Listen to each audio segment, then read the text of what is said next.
मनुष्य जन्म हम सबको मिला हुआ है। उसके 4 कारण हैं, 4 स्टेट्स है मनुष्य जन्म के, और वो प्री प्लान्ड है। जो ये जन्म मिला है, ये जो बॉडी मिली है, ये प्री प्लान्ड है। प्री प्लान्ड हमारे प्रारब्ध के कारण, जो हमारे प्रारब्ध या पुण्य जो हमने पूर्व जन्मों में किया, उसके हिसाब से ये जन्म हमको मिला है। उस जन्म के कारण वो जो पहले के अकाउंट्स चल रहे हैं हमारे, क्रेडिट डेबिट पाप पुण्य, तो प्रारब्ध के रूप में हमको ये जीवन मिला है, ये मनुष्य जीवन, ये देह मिला है। और इसके कारण ये जो 4 एस्पेक्ट्स है जो मिला है प्रारब्ध के कारण, एक तो ये बॉडी, फैमिली,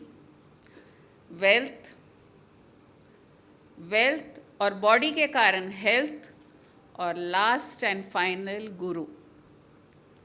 तो ये 4 चीज़ें हमको प्री प्लान होके मिला हुआ है इस जीवन में।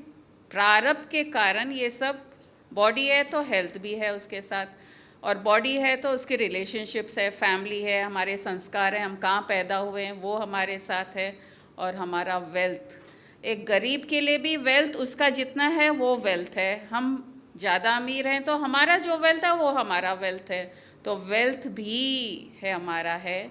और 4th गुरु है, वो भी हमको मिला हुआ है। अभी जो राष्ट्रीय गाना गा रही थी, उतरा सागर में तो मोती मिले, जीवन मिला, शरीर मिला, रिश्ते नाते मिले, सब कुछ मिला। और गुरु भी मिला कई बार मिला, और छूटा भी। और छूटता भी है तो भी वो प्रारब्ध के कारण नहीं छूटता है, क्योंकि मिलना, सिचुएशन क्रिएट होना, वो प्रारब्ध है, लेकिन इसके आगे हमारा फ्री विल है। तो अब ये जब जन्म मिल गया तो यहाँ हमारा फ्री विल हमें क्या कहता है कि अरे और पुण्य करो और अच्छे कार्य करो, तब जाके जो हमारे प्रारब्ध खराब के भी हैं, जो हमारे सिचुएशंस अच्छे नहीं हैं, वो सब खत्म होके अच्छी एक लाइफ हमको दे सकता है। तो ये जो फ्री विल है वो हमारा एक पर्सनल एसेट है। सबका फ्री विल अलग अलग है, सब अपने तरीके से यूज़ करते हैं। तो ज्ञान सबके लिए कॉमन है, लेकिन फ्री विल अपने हिसाब से सब यूज़ कर रहे हैं, और वो फ्री विल के कारण हम हमारी लाइफ अच्छी कर सकते हैं या और दुखदाई कर सकते हैं। आपने वो कहावत सुनी होगी ना, भैंस के आगे बीन बजाना। सुनी हुई है, नहीं सुनी हुई है? भैंस के आगे बीन क्यों बजाएंगे कोई? भैंस को तो मतलब ही नहीं है। हाँ, नागिन के सामने जब हम देखते हैं, मूवीज़ में देखते हैं कि जब सपेरा बीन बजाता है तो सांप उसके हिसाब से डांस करती है, नागिन भी उसके हिसाब से डांस करती है। हम सब जब तक गुरु के पास नहीं आए, हम वो सांप के जैसे थे। जैसे बीन, माया जैसे बीन बजा रही थी, हम उसके हिसाब से नाच रहे थे, एक सब सांप के जैसे, और डसने के लिए रेडी थे। यहाँ बीन बज रहा है, यहाँ सांप डांस भी कर रहा है और डसने के लिए भी रेडी है। टिट फॉर टैट, हर चीज़ के लिए कुछ ना कुछ रेडी एक्शन था, यहाँ बीन का और यहाँ सांप का। लेकिन अब ये नया सेइंग आ गया, भैंस के आगे बीन बजाना। इसका प्रमाण प्रहलाद हिरण्यकश्यप का बेटा, राक्षस असुर जाति का बेटा, लेकिन उसने अपने फ्री विल से नारायण को चूज़ किया, और उसकी लाइफ में इतने कष्ट आए, लेकिन उसको फ़र्क नहीं पड़ा, क्योंकि उसने एक मंत्र पकड़ लिया था, नारायण नारायण, और उसको नारायण के अलावा और कुछ नहीं दिख रहा था। तो वो भैंस के जैसे हो गया। सिचुएशंस जो बीन के जैसे बज रहे थे उसके सामने, वो नॉन रिएक्टिव हो गया। वो कुछ भी हो रहा है उसके साथ, वो उसमें इन्वॉल्व नहीं हो रहा था और एक्सेप्ट कर रहा था हर सिचुएशन। तो भैंस के आगे बीन बजाना हो गया। और अगर हम सांप के जैसे नाचते रहेंगे बीन के सामने, अगला जन्म मनुष्य का नहीं होगा, सांप का होगा। क्योंकि हम वही कर रहे हैं ना, जहर ही उगल रहे हैं ना, सांप जहर उगलता है, हम भी तो हमारे रिएक्शंस में जहर उगल रहे हैं। तो अगला जन्म सांप का ही होगा। और अगर भैंस के आगे बीन बजता है तो जो प्रहलाद का है, नॉन रिएक्टिव, सिर्फ भगवान दिख रहे हैं उससे, हम अगले जन्म में ब्रह्म होंगे। भैंस क्यों होंगे? भैंस नहीं होंगे, क्योंकि हम उसके लिए बात कर रहे हैं ना, उस ब्रह्म के बारे में बात कर रहे हैं, उस भगवान के बारे में बात कर रहे हैं, क्योंकि एक हायर स्टेटस में पहुंच गए। मीराबाई के साथ भी तो यही हुआ था, उसके सामने भी भैंस के आगे बीन बजाने का ही रीत चला। उसको कृष्ण में इंटरेस्ट, उसने सोच लिया कि मेरी शादी बचपन में कृष्ण से हो गई, वो मूर्ति के साथ, लेकिन परिवार वाले उसकी ज़बरदस्ती शादी भी कर देते हैं, उसके कारण उसके लाइफ में इतने प्रॉब्लम्स आते हैं। लेकिन ये तो अपने में मग्न, आपको जो करना है करो, मुझे मेरा जो फ्री विल है मैं उस कृष्ण में ही लगाऊंगी। तो उसके भी भैंस के सामने बीन बजाना हो गया, तो ब्रह्म को पाया ना, उसमें ही लीन हुए, कृष्ण में ही लीन हुए, और प्रहलाद भी तो नारायण में ही लीन हुआ। तो अगर भैंस के आगे बीन बजाने के जैसे अगर हम हो जाते हैं तो अगला जन्म, अगला हमारा स्वरूप ब्रह्म का ही होगा। और दशरथ को देखिए आप, रामायण, राजा दशरथ,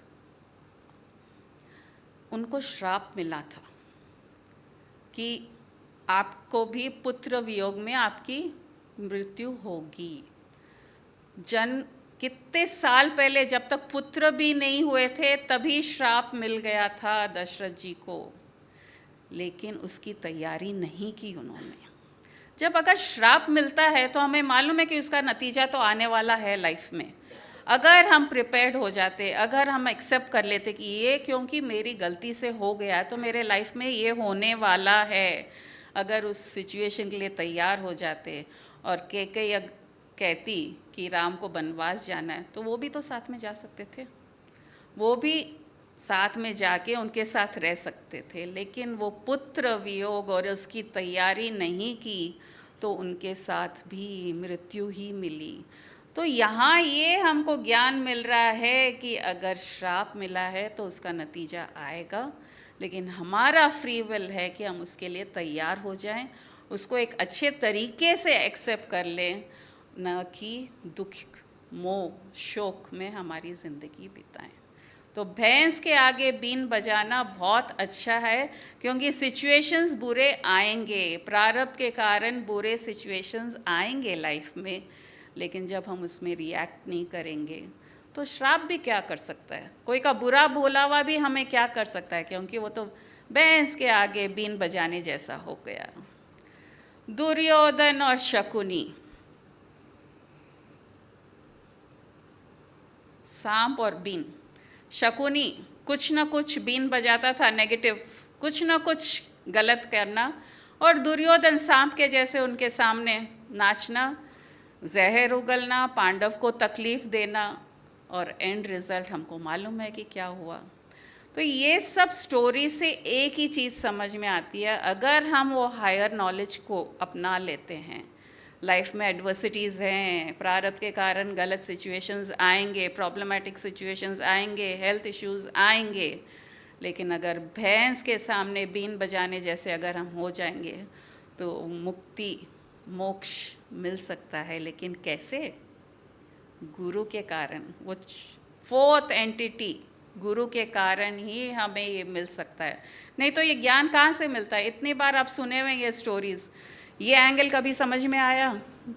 गुरुजी ने शेयर किया तो आज आप सबके साथ शेयर कर रही हूँ कि गुरु का भी हमारे लाइफ में इम्पोर्टेंस है।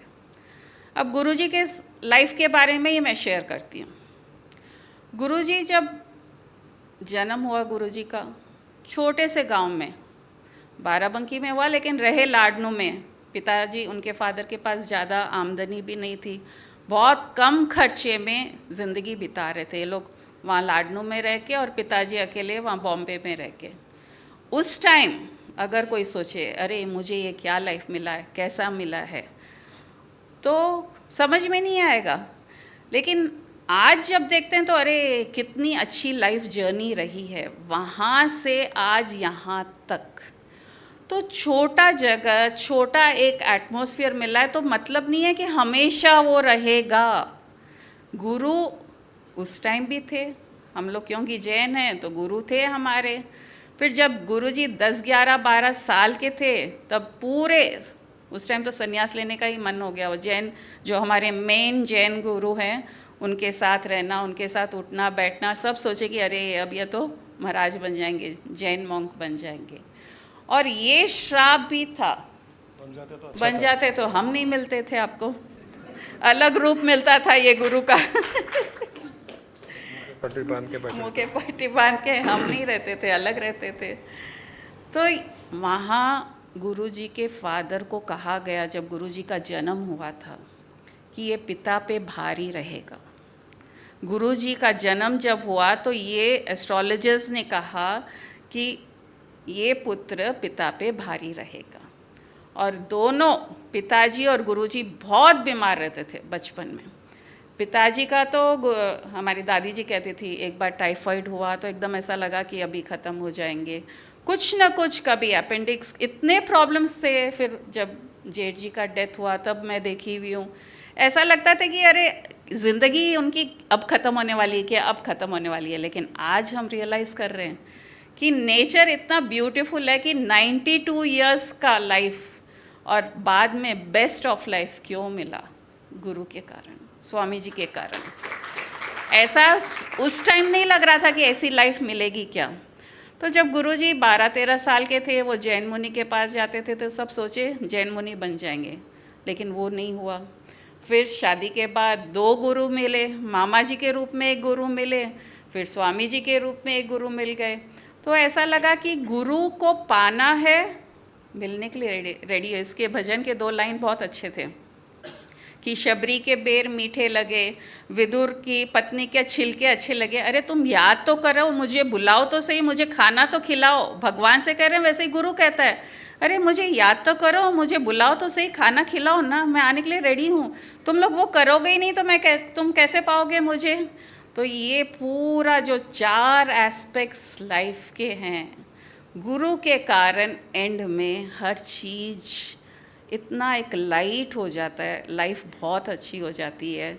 फ्री विल जो वो हमारे अंदर इन्वोक करता है कि तुम्हारे पास फ्री विल है, ये प्रारब्ध के ऊपर तुम इसको जीत सकते हो, तुम इसके उपरांत हो सकते हो और आगे की लाइफ ब्रह्म भाव में बिता सकते हो। तो गुरु का एक रोल, सब मिला, शरीर मिला, गुरु भी मिला, और अगर उसे खो देते हैं तो फिर कब मिलेगा? फिर नेक्स्ट जन्म, फिर अकाउंट बैलेंस हमारा क्या क्या मिलेगा ये बॉडी के साथ? हमारे पास अभी तो हर चीज़ है, बॉडी अच्छा, हेल्थ अच्छा, वेल्थ है, और गुरु भी मिला हुआ है। तो अब गुरु जी का बर्थडे भी आ रहा है और गुरु पूर्णिमा भी आ रहा है, तो राष्ट्रीय गुरु के ऊपर भजन कोई भी, तो सेलिब्रेशन मोड्स।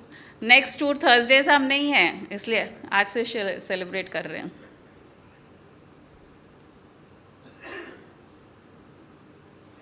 तो लाइफ में एडवर्सिटी आ रही है तो बाद में दिख रहा है ना कि कितनी अच्छी लाइफ होगी। उस टाइम अगर हम नेगेटिव हो जाएं, नहीं ऐसा नहीं होना चाहिए था, तो आगे की भी अच्छी लाइफ नहीं आ सकती है।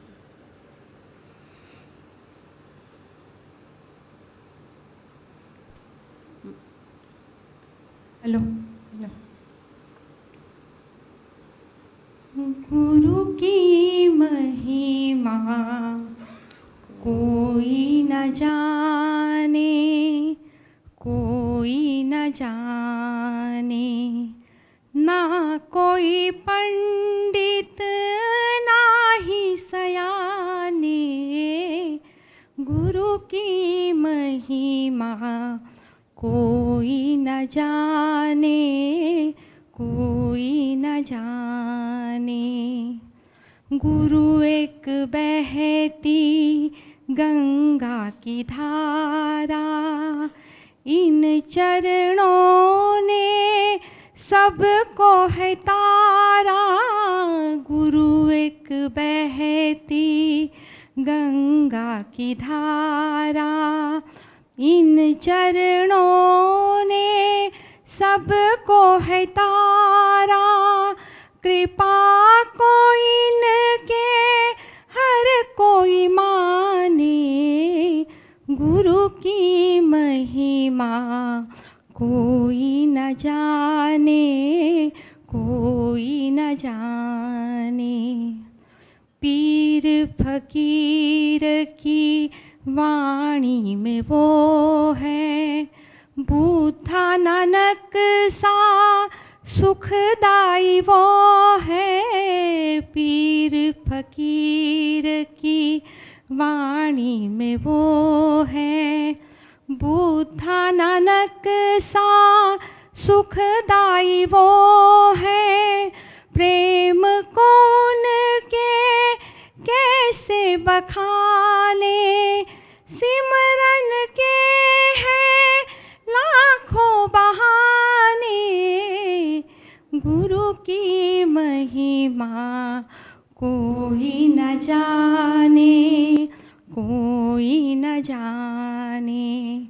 ना कोई पंडित ना ही सयाने, गुरु की महिमा कोई न जाने, कोई न जाने।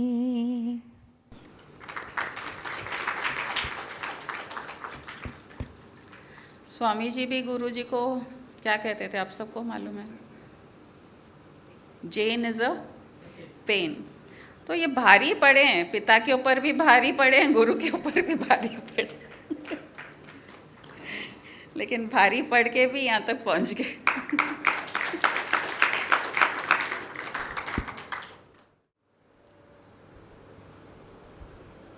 अभी गुरु माँ ने पुरानी बातें याद दिला दी कि बचपन में कैसे थे, कहाँ पैदा हुए, पिताजी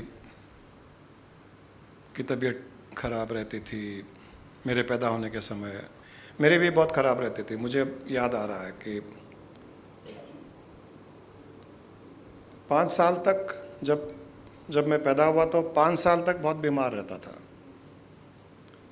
और मेरे पैदा होने के बाद मेरे पिताजी बहुत बीमार रहते थे। तो मुझे याद है मेरी दादी कहती थी कि उस टाइम मेरी दादी बोलती थी कि ये पैदा क्यों हुआ मेरे लिए। मतलब ऑब्वियसली बेटे को कोई भी माँ बेटे को पसंद करती है, एक पोते के कारण बेटे पर कोई तकलीफ़ आए, बीमारी आए, तो मन में आ जाता है कि ये पैदा क्यों हुआ। बहुत गरीब, एकदम ऑर्डिनरी छोटे से गांव में रहना, गरीबी में समय बिताना, कुछ नहीं था वहाँ। राजस्थान में लाडनू में क्या था, कुछ नहीं था। जहाँ मैं पैदा हुआ वो तो और ही देहात कहा जाता है, यूपी में उसे देहात मतलब एकदम पिछड़ा स्थान। तो देहात में ही रहे, मैं भी बीमार और पिताजी भी बीमार। क्यों पैदा हुआ, नहीं पैदा होता तो अच्छा होता, कम से कम पिता पर भारी नहीं पड़ता। ये उस समय की बात। लेकिन उस समय जो गुरु माँ ने कहा वो बहुत सच है कि किसी ने कल्पना भी नहीं की होगी कि मेरे पिता 90 साल से ज़्यादा जिंदा रहेंगे। हम लोग हैदराबाद में बहुत अच्छे बिजनेसमैन हो जाएंगे, इंडस्ट्रीज़ होगी हमारी। मैं इतना प्रोएक्टिव, एक हर फील्ड में एग्रेसिव, किसी ने नहीं सोचा, मैंने खुद ने नहीं सोचा। मुझे अगर मैं अपनी लाइफ को रिट्रोस्पेक्ट में देखता हूँ, मैं पीछे मुड़ करके, तो मैंने अपने ज़िंदगी के शुरू के 20 साल बर्बाद किए 100%। पैदा होकर के 5 साल तक तो कोई होश ही नहीं था, बचपन था। 5 साल के बाद में हैदराबाद आए, स्कूल में एडमिट हुए, तो स्कूल में केवल और केवल मस्ती, बदमाशियाँ करना, पढ़ाई नहीं करना। कॉलेज भी ऐसे ही बीत गया, बंक करना, मूवीज़ जाना। मेरे पिताजी को 100% विश्वास था कि he is good for nothing. 100%, कोई डाउट नहीं था उनको, और वो सबको कहते भी थे he is good for nothing. क्योंकि मैं स्कूल में भी जब था, स्कूल से आता था 2 घंटे सो जाता था, रात को तो 9 घंटे सोते ही थे। अभी भी गुड फॉर नथिंग ही हूँ वैसे तो, रात को 8-9 घंटे सोते हैं, दिन में 1-2 घंटे सोते हैं, और बाकी टाइम जब मिलता है जब सो जाते हैं, तो गुड फॉर नथिंग ही हुए। वो परिस्थिति मेरे 20 साल ज़िंदगी के स्टार्टिंग के कॉलेज तक, मुझे कोई लाइफ का गोल ऑब्जेक्टिव मेरे माइंड में था ही नहीं कि कुछ बनना है, कुछ करना है। बस लाइफ को जीते गए, एंजॉय करते गए। उन दिनों न हमने सोचा कि हम कुछ मेटेरियलिस्टिक वर्ल्ड में कुछ कर पाएंगे, स्पिरिचुअल वर्ल्ड तो बहुत दूर की बात है। न लोगों ने सोचा, हमने भी नहीं सोचा, न मैंने सोचा, न मेरे पिताजी ने सोचा, न मेरी माता ने सोचा, न हमारे रिलेटिव्स ने सोचा, न मैंने खुद से सोचा कि लाइफ ऐसे बीतेगी। एकदम गरीब से शुरू होकर के धीरे धीरे पिताजी बिजनेस करने लगे, हमने हमारी ज़िंदगी एंजॉय की 20 साल तक, फिर बिज़नेस ज्वाइन किए। कुछ दिनों के बाद में बिज़नेस में इंटरेस्ट आने लगा तो वहाँ ग्रो करने लगे। ये किसी ने नहीं सोचा, और वो पुरानी परिस्थिति को देख करके कोई नहीं सोच सकता था, कोई कल्पना भी नहीं कर सकता था। जब हम स्वयं कल्पना नहीं कर सकते थे कि हम कहाँ तक जाएंगे, दूसरे तो कल्पना कैसे करेंगे कि हम कहाँ तक जाएंगे। खुद में ही वो चीज़ नहीं थी कहीं जाने की, तो दूसरों को तो विश्वास ही नहीं हुआ कि कहीं जा पाएंगे। फिर भी कुछ न कुछ प्रारब्ध में था, फिर भी कुछ न कुछ प्राप्त में था, और फिर जब ज्ञान मिला तो फ्री विल यूज करके बहुत आगे निकल गए। तो प्रारब्ध में केवल ऐसा नहीं है कि बुरी परिस्थिति है, प्रारब्ध का अर्थ ये नहीं है कि केवल दुख है, प्रारब्ध का अर्थ नहीं है कि केवल गरीबी है, प्रारब्ध का अर्थ नहीं है कि केवल देहात में होंगे, प्रारब्ध का अर्थ ये नहीं है कि जिंदगी भर तकलीफें होगी, ऐसा नहीं है। प्रारब्ध में बहुत कुछ है, प्रारब्ध में बहुत कुछ है जो हमको पता ही नहीं है। आगे क्या है हमको तो पता ही नहीं है, और प्रारब्ध कभी भी अनफोल्ड नहीं करता है अपने आप को, वो खोल के नहीं दिखाता है। कोई ज्योतिषी, कोई वास्तु वाला, कोई और भी कोई फेस रीडर हो, कोई हस्तरेखा देखने वाला हो, या कोई भी हो, कोई भी भविष्य के बारे में नहीं बता पाएगा। बताता है लेकिन वो सच होना ज़रूरी नहीं है, नहीं होगा, उसको नहीं पता, वो भी तुक्का मार रहा है। हैदराबाद में कहते हैं ना, तुक्के मारते हैं लोग। तुक्के मारने का अर्थ है कि वो पत्थर फेंक रहा है। और नॉर्मल इंसान, जो गुरु माँ ने कहा, वो तुक्कों के हिसाब से ही चलते हैं, वो बीन के आगे नागिन के जैसे। तो वो कहता है तुम्हारी तकलीफ आएगी जीवन में, बहुत तकलीफ आएगी। किसी भी ज्योतिषी के पास जाइए, कहेगा तुम्हारे जीवन में तकलीफें आएगी, आई हैं और आगे भी है। हमको विश्वास हो जाएगा सही कह रहा है। पीछे मुड़ के देखेंगे तो बहुत तकलीफें आई हैं, और इसको कैसे पता चला? अरे बेवकूफ़ है क्या? दुनिया के सबसे बड़े धनवानी इंसान, सबसे बड़े पैसे वाले के जीवन में भी आई, सबसे बड़े डॉक्टर के जीवन में भी हेल्थ इश्यूज आए, सबसे बड़े लॉयर के भी केसेस चल रहे हैं,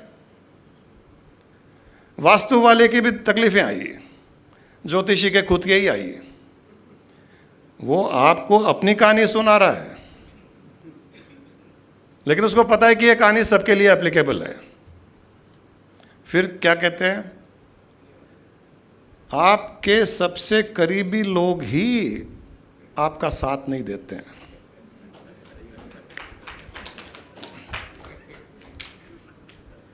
और एक बात लग गई, समझ में आ गया, अरे कितना, इसको तो सब पता है।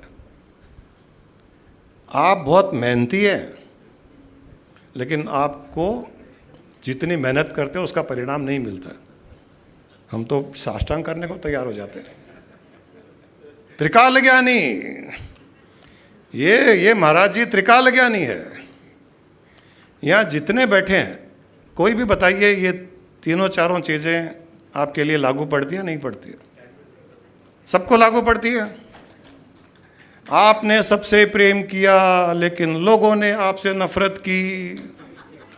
आप सबकी बहुत सेवा करते हो, लोग आपके लिए वापस कोई सेवा नहीं करता है। ये भी पड़ता है, ये भी लागू पड़ता है। कितने अच्छे अच्छे पुण्य कर्म किए लेकिन फिर भी पता नहीं है क्या प्रारब्ध में है। जिंदगी इतनी कष्टदायी है, इस जीवन में कुछ भी अच्छा नहीं है। ज्योतिषी बोलेगा सबको भरोसा हो जाएगा, वाह, ये तो प्रारब्ध में होंगे ही होंगे। प्रारब्ध में तो तकलीफें होंगी ही होंगी, परेशानियां होंगी ही होंगी। अच्छा भी होगा, अच्छा भी बहुत कुछ हो रहा है।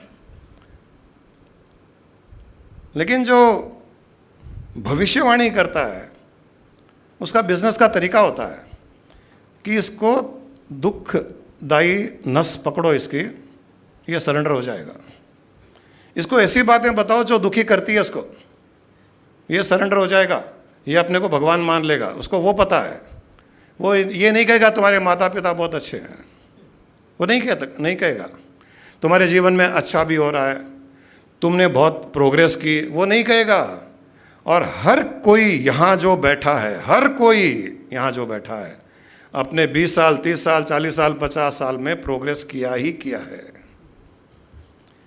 बीच में डाउनफॉल आया होगा, सबकी लाइफ में आया है। लेकिन अगर स्टार्टिंग से देखा जाए, जब पैदा हुए तब से देखा जाए, हम सब ने प्रोग्रेस किया है। हम बीमार भी हुए लेकिन ठीक भी हुए। लेकिन भविष्यवाणी करने वाला कहता कि तुम बीमार हुए कई बार, अरे हाँ मैं भी बहुत बीमार।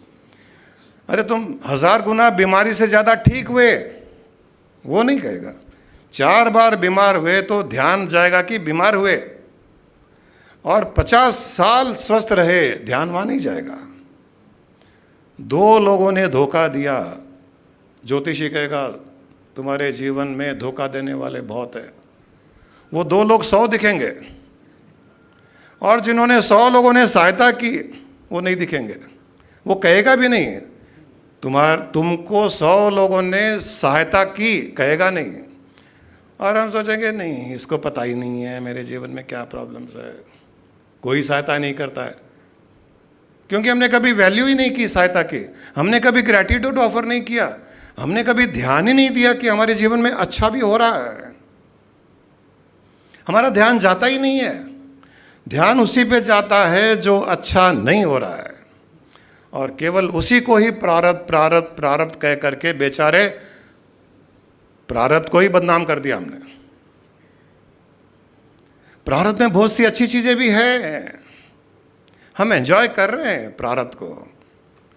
हम 90% से ज़्यादा प्रारब्ध को एंजॉय कर रहे हैं।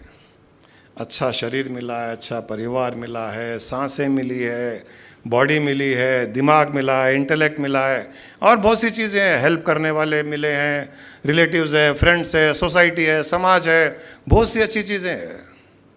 वो भी प्रारब्ध के कारण है।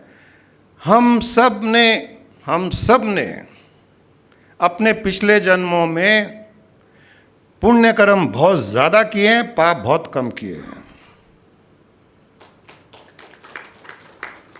हर इंसान सोचता है कि मैंने क्या पाप किया पता नहीं पुण्य जन्म में। अरे तू ये क्यों नहीं कहता कि मैंने कितने पुण्य कर्म किए होंगे? हर कोई ये सोचता है कि मैंने पता नहीं क्या पाप किया। नहीं, हमने बहुत ज़्यादा पुण्य कर्म किए हैं,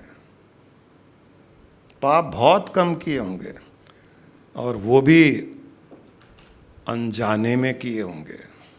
हमने जानकारी में पाप नहीं किए, हमने अनजाने में ही किए।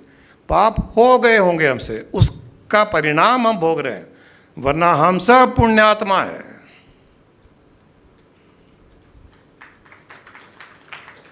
नहीं तो यहां नहीं बैठे होते, ये बातें नहीं करते होते। हम पापात्मा नहीं है, हम पापी नहीं है।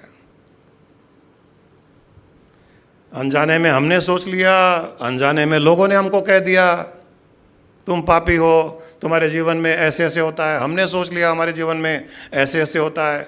उन थोड़ी बहुत परेशानियों के कारण हम अपने आप को कहीं ना कहीं डिसअपॉइंट करते गए। थोड़ा हेडेक होता है, इतने में सोचता है कि पिछले जन्म में क्या पाप किया पता नहीं। थोड़ा हस्बैंड वाइफ में झगड़ा हो जाता है कि सोचते हैं कि अरे बाप रे बाप कितना पाप किया होगा।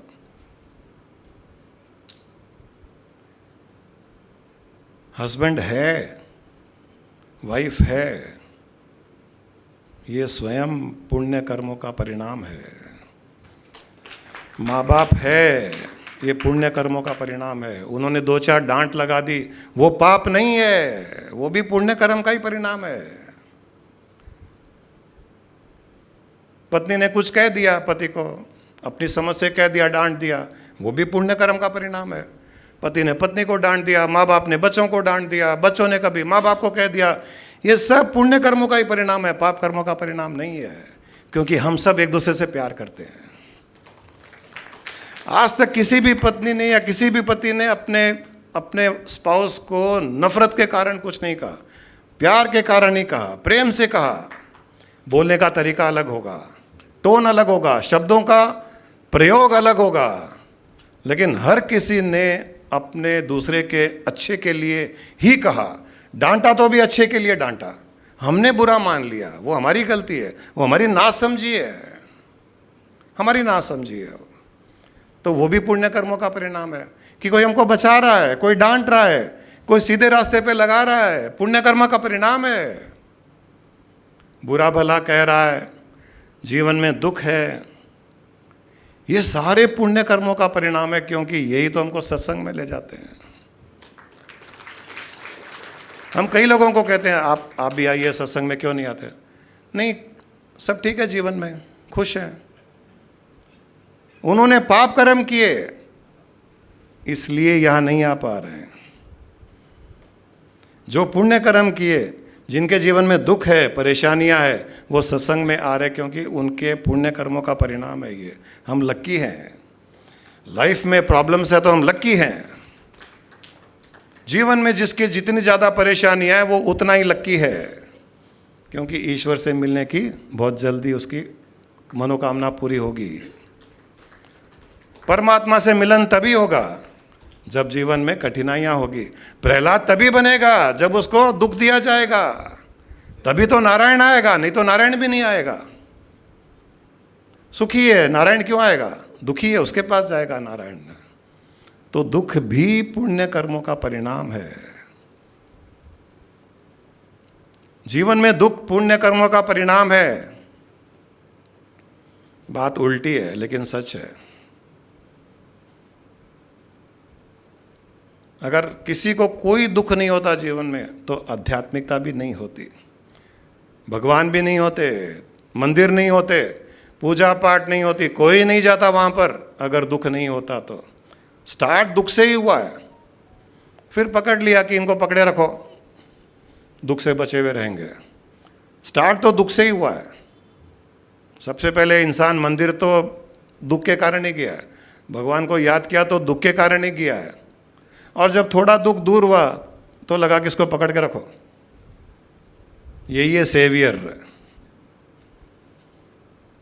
तो दुख भी जीवन में, परेशानियां भी जीवन में पुण्य कर्मों का परिणाम है। हमको इवॉल्व करने के लिए, हमको ईश्वर की ओर बढ़ाने के लिए, हमको आध्यात्मिकता मार्ग में चलने के लिए, हमको गुरु की शरण में जाने के लिए, हमको अपने स्वरूप को पहचानने के लिए, इससे बड़ा पुण्य कर्म क्या होगा? इससे बड़ा पुण्य कर्म का परिणाम क्या हो सकता है? हो ही नहीं सकता है। इसके लिए दुखों को आमंत्रित करो, जैसे कुंती ने किया था। भगवान कृष्ण ने पूछा कि कुंती बुआ क्या चाहिए? बोले दुख चाहिए। बोले दुख क्यों मांग रही हो? मैं तो कुछ भी देने को तैयार हूँ।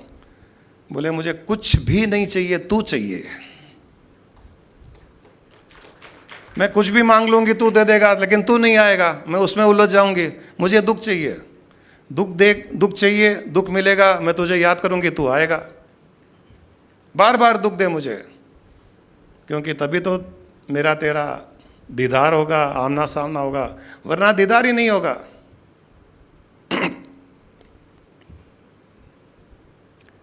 ये पुण्य कर्मों का परिणाम नहीं है तो कैसे क्या है? दुख पाप कर्म का परिणाम थोड़ी है।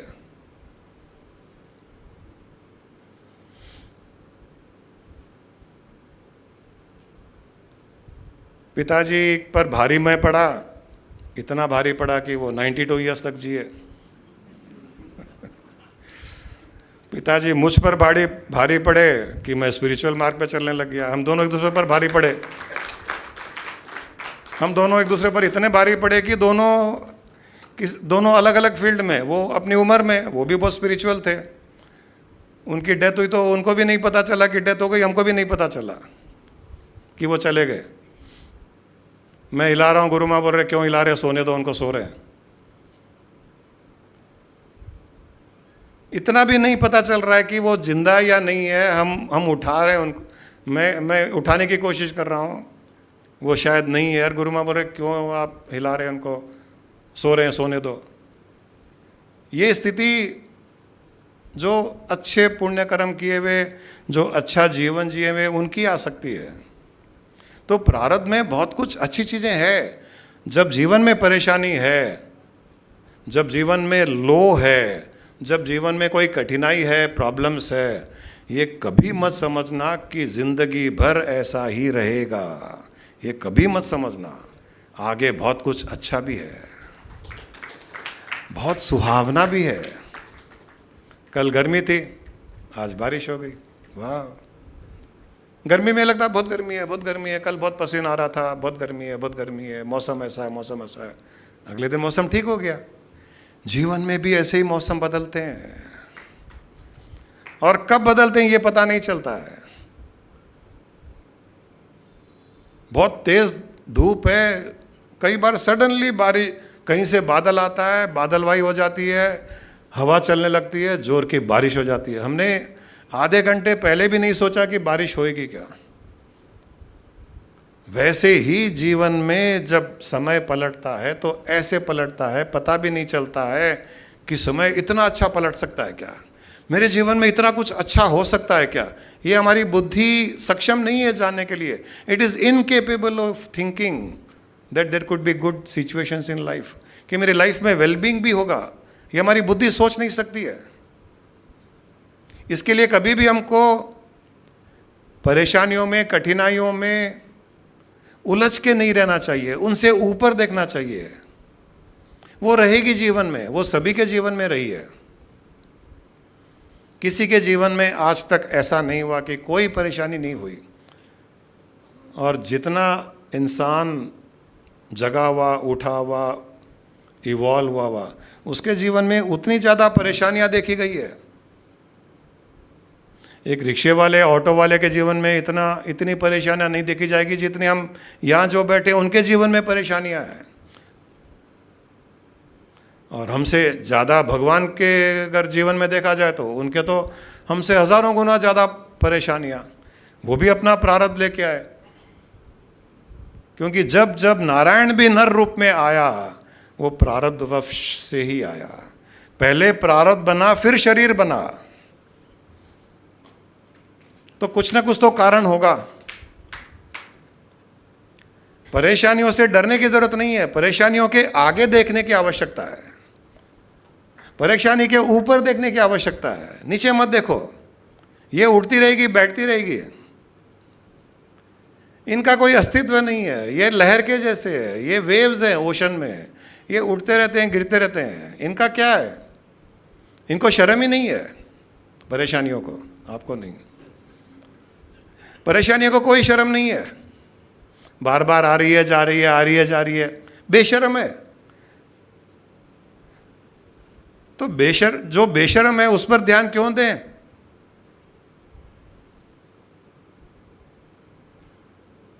एक आदमी ऐसे ही बहुत परेशान था जिंदगी से, तो एक महात्मा जी के पास में गया। कहा, महात्मा जी ज़िंदगी में बहुत परेशानियां हैं, एक ख़त्म होती है, दूसरी परेशानी शुरू हो जाती है, वो ख़त्म होती है, तीसरी शुरू हो जाती है, क्या करूं, परेशान हो गया, परेशानियों से परेशान हो गया। तो महात्मा जी ने कहा कि मेरे पास उपाय है। बोले, दीजिए, मैं बहुत परेशान हूँ इन परेशानियों से। बोले कल सुबह दूंगा, लेकिन मेरा एक काम करना पड़ेगा, रात को मेरे यहाँ बाहर, आश्रम के बाहर कई ऊंट हैं, तुम रात को केवल ये ध्यान रखना, ऊंट के वहाँ बीच में रहते हुए ये ध्यान रखना कि कोई ऊंट खड़ा ना हो जाए, सबको बिठा के रखना, कोई खड़ा नहीं हो जाए। बोले ठीक है। बोले सब ऊंटों को बिठा के रखना। बोले ठीक है। बोले ये करूँगा तो सुबह, बोले सुबह तेरी सारी परेशानियाँ दूर, और आज के बाद कोई परेशानी नहीं होगी ज़िंदगी में। बहुत खुश हुआ, महात्मा जी को प्रणाम किया, बाहर गया ऊँटों के बीच में, महात्मा जी अपना कंबल अम्बल ओढ़ करके सो गए। सुबह आया, बोले कैसा है सुखी राम दुखी राम? उसकी आंखें लाल, रात भर सोया नहीं, बाल उलझे हुए, कपड़े। बोले क्या हो गया? बोले क्या बताऊं महात्मा जी, एक ऊँट को बिठाता था, दूसरा ऊँट खड़ा हो जाता था, उसको बैठाता था, ये ऊँट खड़ा हो जाता था, इसको बैठाता तो चौथा ऊँट खड़ा हो जाता था, उसको बैठाता तो पांचवा ऊँट खड़ा हो जाता था। ये कैसे ऊँट? एक को बैठाता हूँ दूसरा खड़ा हो जाता है, ये कैसे? बोले जीवन में परेशानियाँ भी ऊँट के जैसे हैं, तुम इनको बैठाने की कोशिश मत करो। एक को बैठाओगे दूसरा खड़ा हो जाएगा, ये ऊँट के जैसे है। ऊँट की ये नेचर होती है, उसको बैठाओ तो खड़ा हो जाता है, थोड़े बैठे हुए थोड़े खड़े हुए, खड़े वाले को बैठाओ तो बैठा वाला खड़ा हो जाता है। ये ऊँट की नेचर है। वैसे ही परेशानियों की नेचर है, एक परेशानी खड़ी हुई, उसको दबाओ, उसको बिठाओ, दूसरी खड़ी हो जाती है, जो हमने सोची नहीं, उसको बिठाओ तो तीसरी खड़ी हो जाती है। तो बोले तू ऊँट पर ध्यान मत दे, ऊँट पर ध्यान मत दे कि बैठा या खड़ा है, तू तेरा काम कर। बोले सॉल्यूशन मिल गया। परेशानियों पे ध्यान मत दे, तू तेरा काम कर। सिंपल। जीवन में जो हो रहा है होने दे, तू ध्यान मत दे, तू तेरा काम कर। ऊंट पर ध्यान देगा तो काम नहीं कर पाएगा। उससे तो बढ़िया था तू भी आराम से चादर तकिया लेकर के सो जाता। ऊंट खड़ा है या बैठा है, तुझे क्या करना है? ऊंट बैठा है या खड़ा है, तुझे क्या करना है? वो ऊंट की प्रॉब्लम है।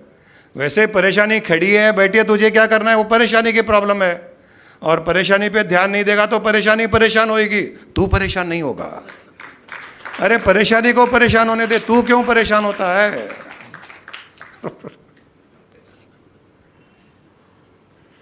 क्यों हरी?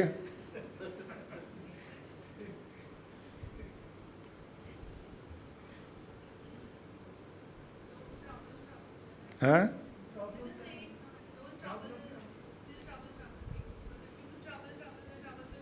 Yeah, that's all. Let the trouble be troubled. Why should you be troubled? Problems are problems only when you think that they are problems. Otherwise, problems are not problems when you think they are not the problems. Simple. परेशानी पे ध्यान नहीं दोगे तो परेशानी परेशान होएगी, उसको परेशान होने दो, तुम क्यों परेशान होते हो? जापान में कहा जाता है when there are too many परेशानीज take a pillow and sleep.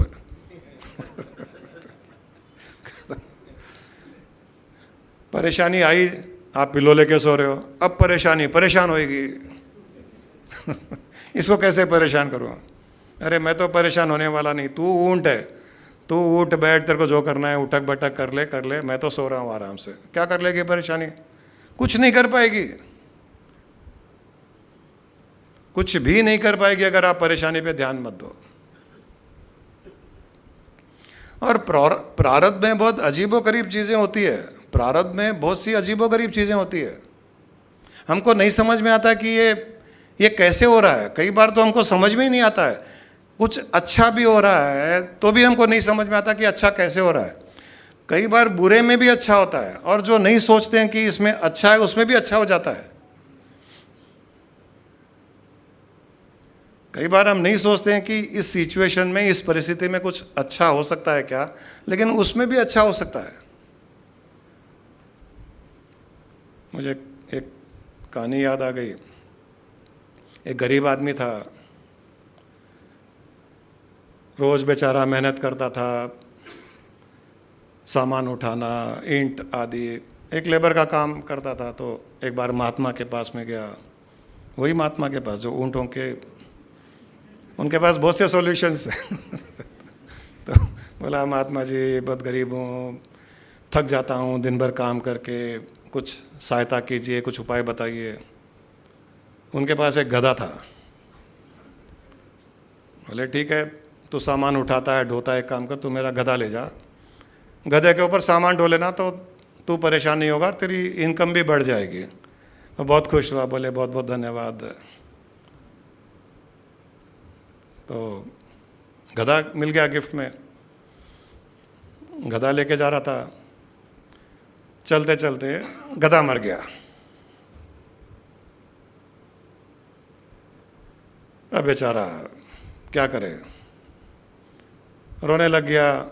अब गधा मर गया तो क्या करे, तो वहीं गड्ढा खोद करके उसको, गधे को दफना दिया। वहाँ दफना के वो समाधि के ऊपर, समाधि के दफना दिया, उसके ऊपर ऐसे रेत वेत मिट्टी लगा दी और रोने लग गया, बाबा जी ये क्या हो गया, बाबा जी ये क्या हो गया। कुछ लोग वहाँ से गुजर रहे थे, उन्होंने सोचा ये बाबा जी क्या हो गया, बाबा जी क्या हो गया। तो देखा कि नई नई समाधि बनी है, तो उनको लगा कि कोई बाबा जी की समाधि है। तो लोग आए, माथा टेके, कुछ पैसे रखे वहाँ पे। लोगों को माथा टेक कर पैसे रखते देखकर और लोग आए, और लोग आकर के भीड़ लगने लग गई। हर कोई माथा टेकने लग गया और पैसे देने लग गए, वहाँ पर पैसे रखने लग गए। अब ये देख रहा है, ये भीड़ आ रही है, पैसे रख रहे, माथा टेक रहे। उसको पता है गधा अंदर है, लोगों को नहीं पता। और जब लोग पैसे आ रहे हैं, माथा टेक रहे हैं, तो बोल रहा है अरे बाबा जी ये क्या हो गया, और जोर से लगा तो और भीड़ आ गई। अरे ये तो बहुत बड़े सिद्ध बाबा है अंदर, और भीड़ आई।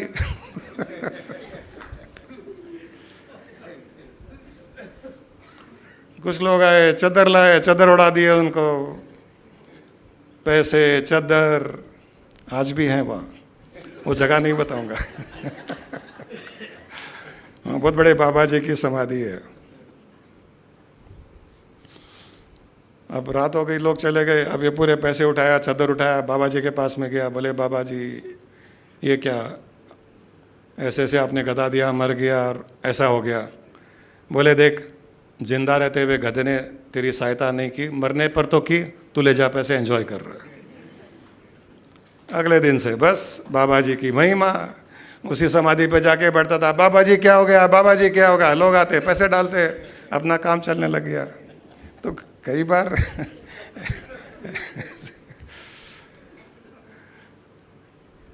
ये कोई सोच सकता है क्या कि ये मरा हुआ गधा भी तुमको धनवान बना सकता है? कोई सोच सकता है क्या? अरे तो जिंदगी में ऐसे बहुत से मरे हुए गधे कुत्ते मिलेंगे हमको, जो हमको बहुत धनवान बना देंगे, परेशानियों से मुक्त कर देंगे, अच्छे दिन आएंगे। अच्छे दिन आएंगे, हमारे भी अच्छे दिन आएंगे। तो कभी कोई मॉरल ऑफ द स्टोरी, कोई गधा गिफ्ट करे, कुत्ता गिफ्ट करे, बिल्ली गिफ्ट करे, ले लो। मतलब कोई अपनी परेशानी गिफ्ट करे, ले लो। और बाबा जी का नाम लो, गुरुदेव गुरुदेव, हमारी वृंदा बोलती है, कुछ ना कुछ भला हो जाएगा। जो गुरु माने का जीवन में गुरु होगा ना, मतलब वहाँ महात्मा जी थे, तो महात्मा जी के कारण देखो गधे, मरा हुआ गधा भी उसके लिए एक क्या प्रॉस्पेरिटी का एक द्वार बन गया। मरा हुआ गधा, गधे में वो ताकत नहीं थी, बाबा जी का आशीर्वाद था। तो बाबा जी के जाया करो, बाबा जी के चरणों को छुए करा करो, बाबा जी के सरेंडर्ड रहो, जीवन में कुछ ना कुछ अच्छा ही होगा।